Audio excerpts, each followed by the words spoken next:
Olá, estudantes do 7º ano. Nesta aula vamos ter a oportunidade de conversar um pouquinho sobre lenda africana. Vamos propor para vocês a leitura de uma lenda africana muito bacana que traz para a gente grandes ensinamentos, como todas as lendas africanas. Vocês sabem que as tradições das lendas africanas são por meio da oralidade, As lendas eram histórias contadas via oral e eram transmitidas de geração para geração. Hoje em dia nós temos o relato escrito de várias dessas lendas e isso sempre nos permite grandes ensinamentos morais, éticos, ensinamentos que a gente leva para a vida. Eu sou a professora Rosa Helena Bueno, estou aqui ministrando as videoaulas de língua portuguesa para os 7º anos. Parabenizo vocês por estarem aí, enriquecendo o repertório cultural, literário de vocês, e linguístico, por meio das nossas videoaulas. Então, vamos ver aqui quais são os objetivos dessa aula, que consistem em fazer a leitura de uma lenda africana, como eu disse, vamos identificar o foco narrativo na lenda e localizar informações explícitas em um texto. Então, na vida real, não podemos saber o que as pessoas estão pensando, mas e quando é ficção? Será que é possível saber os pensamentos dos personagens? Nesta aula, vamos ver como isso pode acontecer. Então vejam, vocês provavelmente já tiveram aí a oportunidade de ler vários textos narrativos, Os textos narrativos, eles podem ser lendas, podem ser fábulas, podem ser contos, crônicas, e nessa aula a gente está analisando essa lenda africana que eu vou propor a leitura para vocês, e percebam que todos esses textos narrativos, eles têm a voz do narrador. Esse narrador é a pessoa que conta a história. Esse narrador ele pode ser apenas um observador, que é aquele que simplesmente vê o que está acontecendo e conta para o leitor, ele só observa. Ele pode ser um narrador protagonista, um narrador personagem que participa dos acontecimentos, Então ele às vezes narra em primeira pessoa porque teve um eu presente, esse eu é esse narrador em primeira pessoa, ou nós, Então é um narrador personagem. E ele pode ser um narrador onisciente, que é o quê? É aquele narrador que tem acesso aos pensamentos, aos sentimentos dos personagens. E ele conta para o leitor o que o personagem pensou, o que o personagem sentiu. Então a gente vai tentar analisar aí os tipos de narrador que podemos ter em textos narrativos. Então vamos ver aqui a leitura que trouxemos para essa aula, cujo título é O Adivinho Escolhe Sua Esposa entre 3 Pretendentes. No país dos príncipes do destino havia um adivinho de nome Orunmila. Era um sábio culto e respeitado e tinha aprendido todas as histórias dos Odus, dos quais era um funcionário exemplar. Orunmila vivia sozinho e queria se casar, pois precisava urgentemente de uma mulher que lhe fizesse companhia.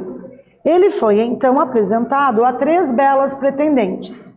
Eram 3 irmãs, riqueza, discórdia e paciência. Orunmila deveria escolher uma delas para esposa. Perguntou às pretendentes quais eram suas boas qualidades. E aí? Já pelo primeiro momento de leitura, vocês viram que nós temos uma lenda bem interessante. Então nós temos um personagem, que é o Orunmila, ele tem 3 pretendentes, ele vai ter que escolher entre as 3, uma que ele considerar a melhor para ser a sua esposa, com as características que possam fazer com que o relacionamento deles perdure. Então a gente vai acompanhar aí a história dele, certo? E para a nossa primeira atividade a gente trouxe um fragmento dessa lenda, que diz assim: no país dos príncipes do destino havia um adivinho de nome Orunmila. Era um sábio culto e respeitado e tinha aprendido todas as histórias dos Odus, dos quais era um funcionário exemplar. Como o narrador descreve Orunmila? E aí, quais são os aspectos descritos que é possível para o leitor tomar ciência, tomar conhecimento a respeito desse personagem? Vamos aí para um momento de treinamento da nossa língua portuguesa escrita e desenvolvimento da habilidade interpretativa. Mãos à obra.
Retornando então, pessoal, e aí, conseguiram pensar em como que se dá aí a descrição dos aspectos desse personagem, né? Como que o narrador descreve o Orunmila? Vamos ver aqui a nossa sugestão.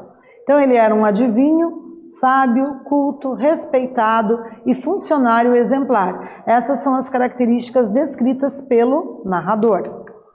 Vamos continuar a leitura, que vocês devem estar curiosos, então acompanhem aqui comigo.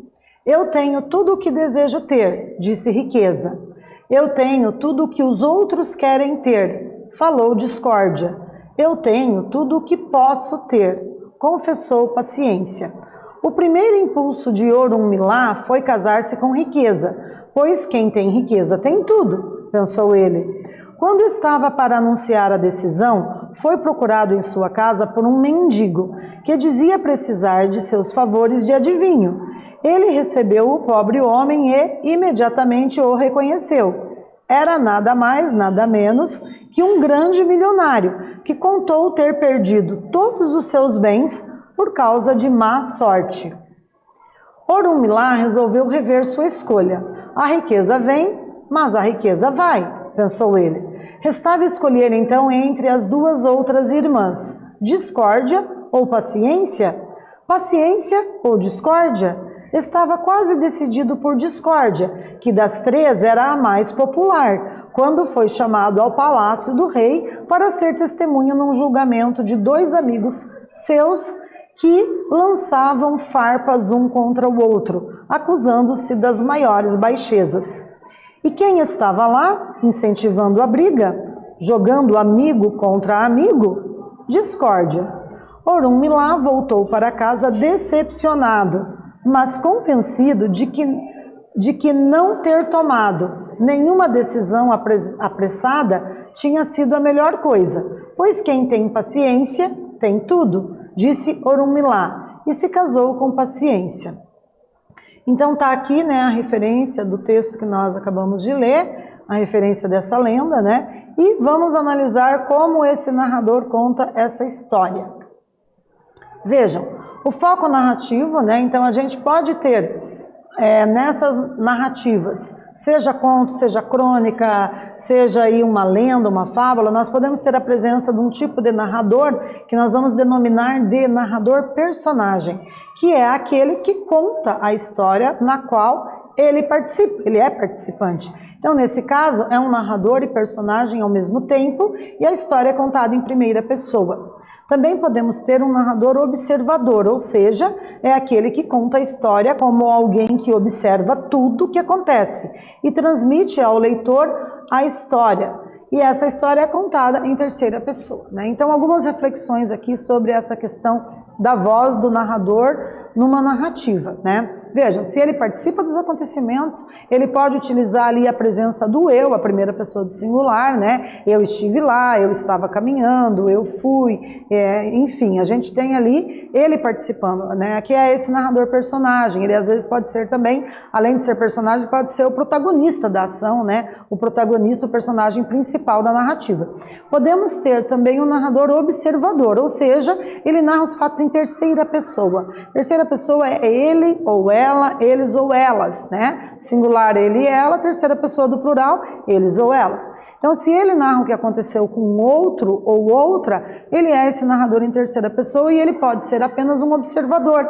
Ele não tem acesso ao que os personagens pensam e não tem como ele contar para o leitor, não tem como ele narrar para o leitor o que o personagem está pensando, o que o personagem está sentindo. Então, ele só é um narrador observador, certo? Mas nós podemos ter ainda um outro tipo de narrador, que é o narrador observador onisciente. É o que sabe tudo sobre o enredo, as personagens, revelando seus pensamentos e sentimentos íntimos. Narra em terceira pessoa e sua voz muitas vezes aparece misturada com os pensamentos dos personagens, né? Então, observem aqui que esse narrador observador, ele vai contar o que aconteceu com ele ou ela, por isso que a gente diz que a voz da narrativa se apresenta na terceira pessoa, ou o que aconteceu com eles ou com elas. Porém, ele não é somente um observador, ele conhece os sentimentos e os pensamentos dos personagens e ele traz isso à tona, ele explicita esses pensamentos para o leitor toma conhecimento, fica sabendo do que os personagens pensam, né? Então esse é um narrador observador onisciente, ele mergulha no consciente, no subconsciente dos personagens. De posse dessas informações, vamos para o segundo exercício. Trouxemos mais um fragmento da nossa lenda africana, né? No fragmento a gente tem a seguinte informação: o primeiro impulso de Orunmila foi casar-se com riqueza, pois quem tem riqueza tem tudo, pensou ele. A lenda é um gênero textual narrativo. O foco narrativo está em primeira ou terceira pessoa? E aí agora, pessoal? Será que só por meio da leitura desse fragmento vocês conseguem acertar essa questão? Vamos lá, mais uma tentativa de acerto para vocês. Vou sugerir que vocês elaborem aí uma frase, pelo menos, para dar conta de responder o enunciado dessa pergunta.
Retornando então, pessoal, vamos aí analisar, né, os elementos composicionais da lenda.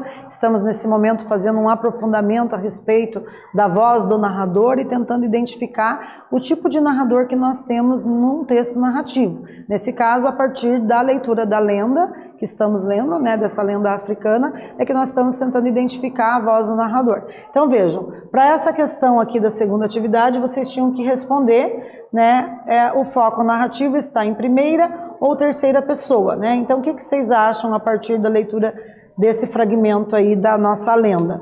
A nossa sugestão de resposta é o quê? O foco narrativo está em terceira pessoa. Por quê?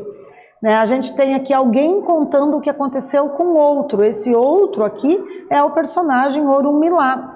Então eu tenho um narrador que está narrando em terceira pessoa, ele não está participando dos acontecimentos, por isso não é em primeira pessoa. A gente tem o fragmento ali, ó, o primeiro impulso de Orunmila foi casar-se com riqueza, pois quem tem riqueza tem tudo, pensou ele. Então eu tenho aqui o narrador contando o que aconteceu com Orunmila.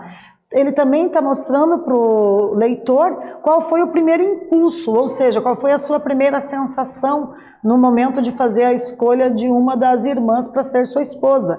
No primeiro momento ele pensou, vou me casar com a riqueza. Então esse pensamento nos indica o quê? Que esse narrador ele é onisciente, ele não é somente um observador, mas ele mergulha no universo da consciência das pessoas, do subconsciente, e traz à tona o que elas pensam, E vamos para a terceira atividade. A gente continua aqui com esse fragmento, e aí a pergunta é, o que a frase, quem tem riqueza tem tudo, pensou ele, revela sobre o foco narrativo da lenda, Então, o que essa frase nos indica a respeito do foco narrativo? Um tempo para vocês elaborarem mais essa resposta.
Retornando, pessoal, e aí? Vocês conseguiram pensar em o que é essa frase, né? Quem tem riqueza tem tudo, pensou ele, né? Percebo que essa frase ela foi marcada pelo uso das aspas, né? Então as aspas retoma um fragmento do texto, né? Indica aí uma citação. E o que essa frase revela sobre o foco narrativo dessa lenda que estamos analisando? Então vejam, além de ser observador, o narrador tem acesso ao pensamento de Orunmila, ou seja, é um narrador observador onisciente. Se vocês conseguiram perceber que esse narrador explicita para o leitor os pensamentos, os sentimentos, os impulsos dos personagens, então trata-se de um narrador onisciente, né? Percebam que ciente traz aí um fragmento da palavra consciente, subconsciente, né? E que nos permite inferir aí tratar-se de um narrador que tem acesso às impressões sensoriais, às sensações e aos julgamentos de valor e pensamentos dos personagens. Não somente tem acesso, como traz à tona, explicita isso para o leitor também tem conhecimento. Portanto, é um narrador observador onisciente. Muito bem, então nesta aula nós tivemos a oportunidade de fazer a leitura de uma lenda africana, compreendemos o foco narrativo e identificamos o foco narrativo na lenda, né? Percebam que, como foi dito anteriormente, as lendas elas são geralmente contadas por meio de textos narrativos. Como texto narrativo, elas têm as características de terem ali a presença de personagens, né? Existe o cenário, que é o espaço, o ambiente onde os fatos acontecem. Nós temos a voz do narrador, como a gente viu com detalhes, né? O narrador protagonista participa dos acontecimentos, pode ser um narrador meramente observador, que só conta o que ele observou, né? E aí esse narrador vai contar em terceira pessoa, porque ele conta o que aconteceu com ele ou ela, com um dos personagens, né? Esse narrador, além de observador, ele pode também ser onisciente, caso ele traga para o leitor o que os personagens pensam, caso ele revele isso para o leitor. Então a gente chama ele de narrador observador onisciente, né? Então essas são algumas das características dos nossos textos narrativos, né? Também eles apresentam um clímax, que é um momento de maior emoção ou tensão, um desfecho, que é o final da história, né? Que pode estar explícito ou não para o leitor, né? Então tivemos aí a oportunidade de analisar com mais detalhes a questão dos tipos de narradores, né? Espero que vocês tenham gostado e até breve.